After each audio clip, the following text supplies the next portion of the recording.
What if today is your last best day? Not in a doomy kind of way, but in a clarity kind of way.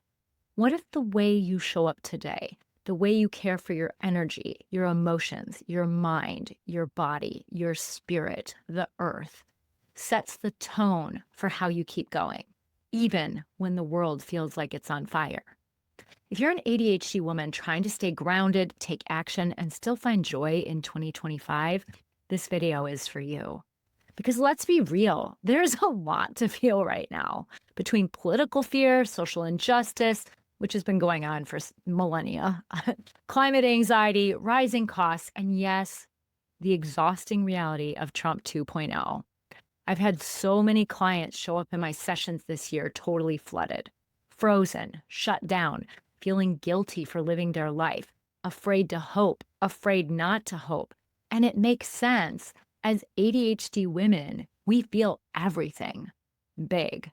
We have sensitive nervous systems, deep empathy, and a brain that doesn't always know how to filter what's mine and what's everyone else's.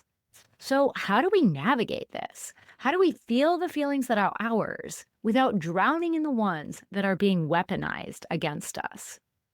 Here's the paradox. You have to feel your feelings in order to move through them, right? The only way out is through. But not every feeling you feel is yours. Let me say that again. Not every emotion you experience actually belongs to you. Some are being imposed on you. Some are the result of constant doom scrolling, sensational headlines, or intentional manipulation by those in power who want you overwhelmed so you shut down and don't act. And yet, some of the feelings, they are yours. They're valid, and they're telling you something true. So, how do we tell the difference? Try asking yourself these questions. Where did this feeling come from? Was I already feeling the feeling before I opened my phone or talked to that person or read that headline? Is this a feeling that leads to action, or does it lend itself to shutdown? Does this feeling help me connect to my values, or does it make me feel powerless and small? For ADHD women, this kind of emotional sorting is so important because when we don't sort it out, everything gets absorbed. The fear, the pressure, the guilt, the outrage, we become emotional sponges. But you were never meant to hold it all. In order to take meaningful action, whether that's showing up in your community, speaking out politically, writing your representatives, or simply living your life with purpose, you have to start with regulation.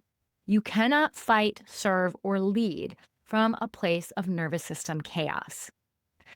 This is where the 28-day nervous system challenge I created comes in. It's not about checking out or pretending the world is okay. It's about building the internal stability you need to stay present so you can show up, speak out, and still have a life that feels meaningful. Because what the people in power want is for you to be frozen in fear. And what don't they expect? Is that you'll choose joy anyway, that you'll regulate your nervous system on purpose, that you'll still laugh with your friends, play with your kids, go for that walk, run your business, and still vote, speak out, and advocate. That's resistance. That's healing. And that, my friend, is how we win. So, what if today is your last best day? Not because something terrible is coming, but because this moment is all you really have control over. Can you protect your peace without disconnecting from the world? Can you be informed without being consumed? And here's a deeper question.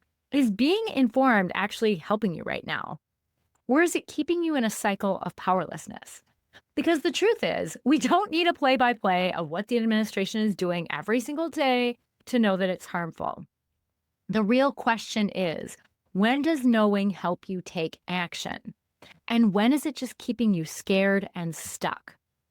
Maybe we get intentional. Maybe we choose when and how we consume news so we can protect our capacity to live, love, and lead well. Maybe being informed is something we schedule, like a task, rather than letting it bleed into every scroll, every conversation, every moment, or even how we start our mornings. Because your nervous system wasn't built to carry a 24/7 news cycle, especially not when you're also running a business, managing a household, and or navigating personal challenges. So if you're overwhelmed, exhausted, or frozen in fear, please know this.